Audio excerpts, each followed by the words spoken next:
Don't sit under the apple tree with anyone else but me till I come swinging, really swinging. I come swinging.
A 1, 2, 3. He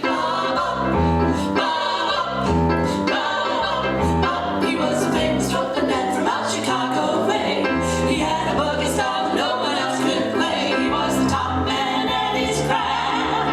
And then his number came up and he was on with the draft. He's in the army now, a blowing reveille. He's the boogie woogie bugle boy, Company B. They made him blow a bugle for his Uncle Sam. It really brought him down because he couldn't jam. The captain seemed to understand, because the next day the cat went out and drafted a band. And now the company jumps when he plays reveille. He's the boogie woogie bugle boy, Company B. A root, a toot, a tootie, a toot. He blows eight to the bar, and Marty ran on. He can't blow a note unless the bass and guitar is playing well. And the company jumps when he plays reveille. He's the boogie woogie bugle boy, Company B. He was some boogie woogie bugle boy, Company B. He puts the boys to sleep with boogie every night. He wakes them up the same way in the early ride. They clap their hands and stamp their feet, because they know how he gets when someone gives him a beat. He really breaks it up when he plays reveille. He's the boogie woogie bugle boy, Company B. A root, a toot, a tootly, a toot. He blows eight to the bar, and Marty ran on. He can't blow a note unless the bass and guitar is playing well. And the company jumps when he plays reveille. He's the boogie woogie bugle boy, Company B.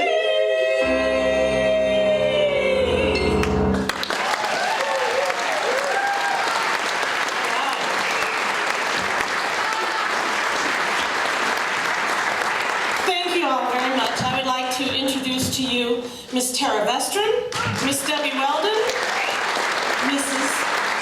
And I'm Nina Gabbianelli, and I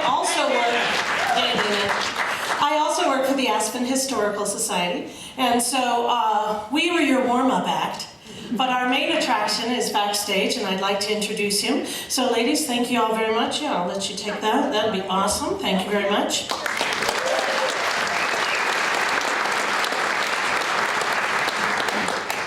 So in doing research and learning more about the 10th Mountain Division servicemen, especially those who are here in our valley, we have 3 living veterans here in the Roaring Fork Valley from the Second World War, 10th Mountain Division. And yes, please applaud.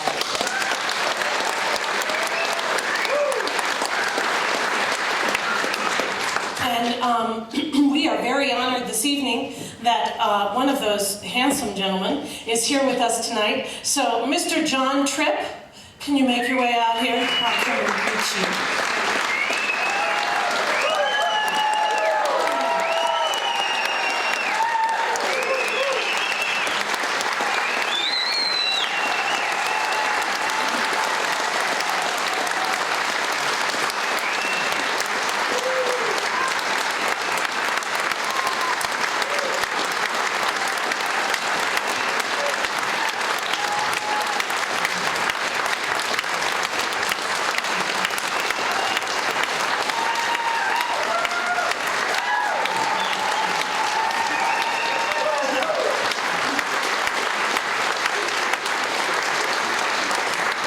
I really don't need or deserve this. And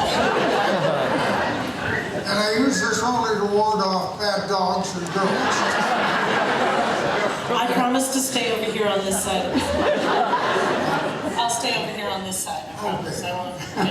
Okay.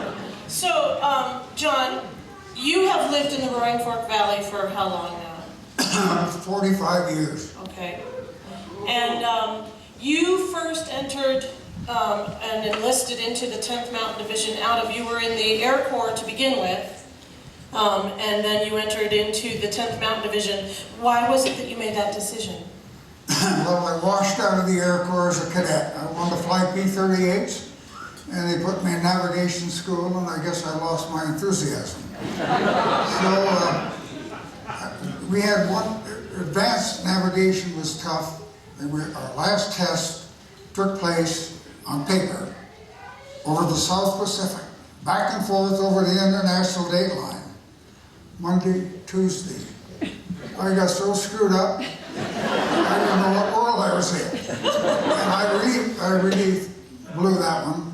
And at the time, we were a separate entity of the Army, and I received a honorable discharge at the convenience of the government. Went home for a couple of weeks and re-enlisted in the 87th Mountain Infantry Regiment. Started from Fort Devens, Massachusetts, ended up at Camp Carson at the time, and from there we moved for a few days up to Camp Hale, and we filled out the 87th Regiment, which was made up of 3 battalions, make a regiment, and we were the 3rd Battalion.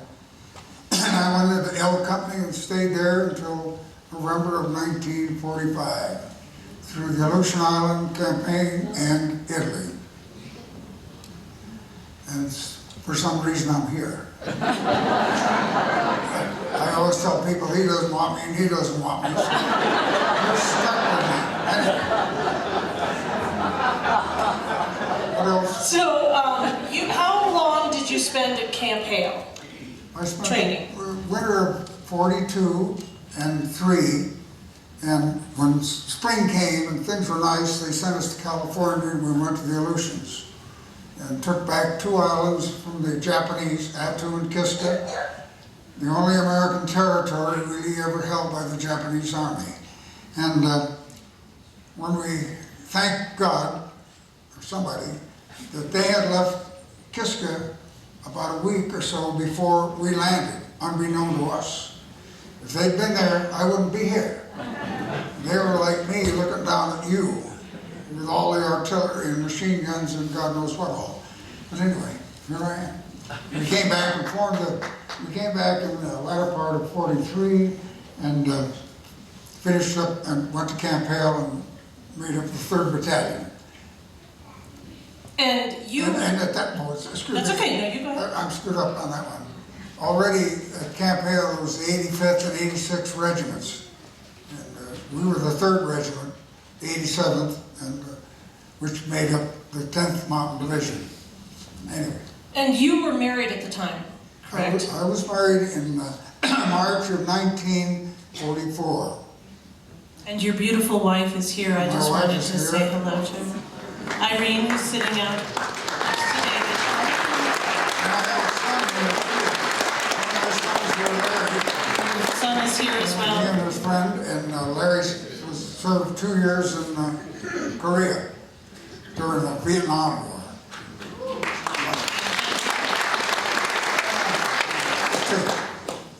So, Yeah, you go ahead. What did you want to say?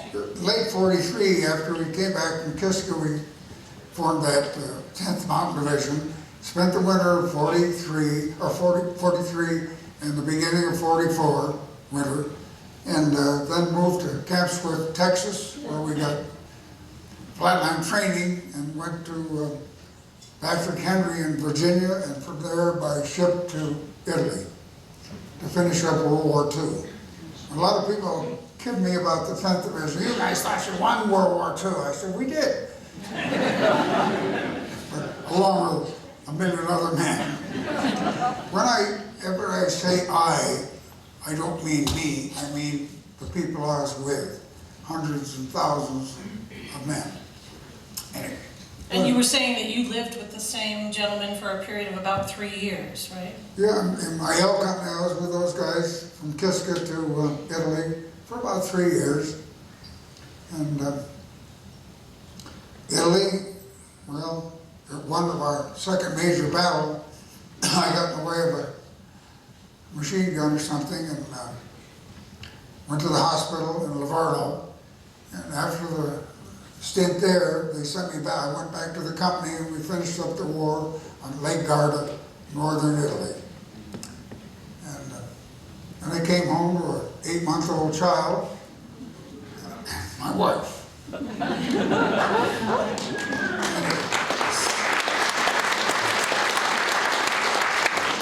So the film Climb to Glory talks a lot about, as we will all find out, about the influence of these gentlemen, the 10th Mountain Division servicemen, your fellow soldiers who helped really to introduce the ski industry out west. But you started skiing on the East Coast in about what year? Well, 1938, seriously downhill. And, and I skied up until about 3 or 4 years ago here in Aspen. I made a song to a guy named John Rahm. John worked for Aspen Ski Corporation, ran Breckenridge, and he and I used to ski. He was 90 and I was about a year younger or so at the time. But anyway, I do have a list here of names, and I'm going to give this to Nina. Okay. These are mostly men who are here in Aspen from the ski court, or whatever you want to call us. And one guy in particular was a born and raised native of Aspen. His name was George Takuchik. Did anyone here know George? His wife was We got Pepper. one hand in the back there. And George and I were in the same company in Italy. And he was a great guy and loved to have a nip now and then. And he could, somewhere in Italy, he'd find nips that nobody else ever found. At one point, we were heading for kind of a low spot on the front, and 2 of us, one on each elbow of George, got him up to the front line there. But he was one of the strongest men I've ever met. When he worked after the war, he was working, well, he worked for Glenwood Springs running the jackhammer, and he worked up here in lumber mills and lumber jacks. And one gal down there hired him to trim some trees. She said, crazy George is up in the top of my tree, He's got a chainsaw in one hand, he's hanging on the branch, and he's sawing. This guy was unbelievable. He wanted me to finish off a bottle of Old Crow every time we got together. Anyway, George was, and I understand his mother was a Marotte. Maybe some of you know something about it. George has been gone some years now. He passed on. Not from drinking, just old age. He was well preserved. Anyhow. So, I think, I'm hoping that someone out here might have a question or something that they would like to ask of John. We'd love to open it up to, yes, sir. Where did you ski in the east? So I'm just going to repeat your question since we don't Well, have I started, microphones. I guess, downhill in a place called Bosques in Pittsfield. He was skiing, where did he begin skiing? Pittsfield. They had an old rope tow and an old Ford engine that ran it, and I knew Claire Bosque, neat guy in Pittsfield. And then we used to ski at Sheep Hill and Williamstown, State Forest, out of Pittsfield, and then in Rutland. Somebody help me. Killington? No, Killington wasn't born yet. No, that wasn't born yet.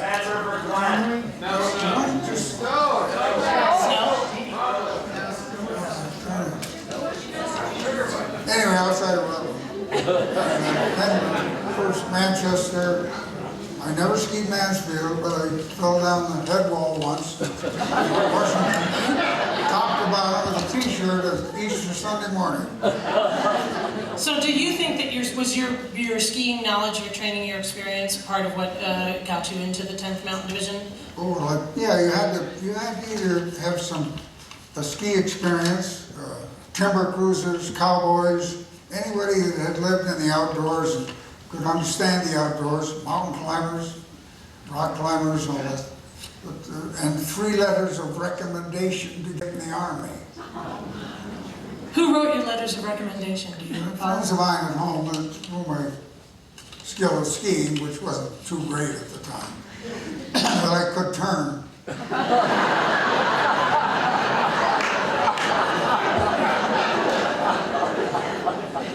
And I guess that was an asset. Then there were guys like Friedel Pfeiffer, Johnny Litchfield, and Kurt Chase, Shady Lane. And I understand Kurt Brezhnev is still alive here in Aspen. And he had something to do with the 10th, whether it was as an interpreter with the German prisoners or what, I don't remember. He and Max Everly. Do you know Dick? Did you say yes, he was an interpreter? Yes, he was. He fought the Battle of the Bulge. And fought the Battle of the Bulge. I think he had something to do with the 10th. He did later on. Yeah. Do we have any other questions? I saw a couple other hands go up. Why did you decide to come back to Aspen? Why back to Aspen? Well, my wife didn't care to move back to New England. And I don't blame her much. I went back years ago for a 60th high school reunion, and I said never again. They would give me the whole state of Connecticut free and clear, and I wouldn't take it. No, I love Colorado. And, anyway, what else? What else? Oh, I remember another thing. After I told my dad I was getting married, he wrote back and he said, "Dear John, any damn fool that takes on 2 battles at once." I have no sympathy for him whatsoever. Good luck anyway. He was a droll New Englander, one of my favorite people. So, John, is there anything else else we'd like to, we've got a couple more minutes before we would like to start the film. Is there anything else that you'd like to share with everyone about either your time in the service or you just got choked up when you were saying how much you love Colorado? It's a great place. Yes, No doubt and about my it. son living here has climbed all 14ers. And were Some you- of them many times. Were you introduced to Colorado through being in the 10th? Had you been here Well, before or when I out got west? married here. You got in married Denver. here. That's right. Married in Denver. And 70 years later, as I kid people, I'm still married to the same old broad. And why she puts up with me, I'll never know. I think it seems very obvious. But we Well- did end up with 4 neat children, and they're all scattered all over Colorado and love it and ski and the whole works. Well, I, for one, am very grateful for your service and for your time this evening, and I would love to give you another round of applause, please.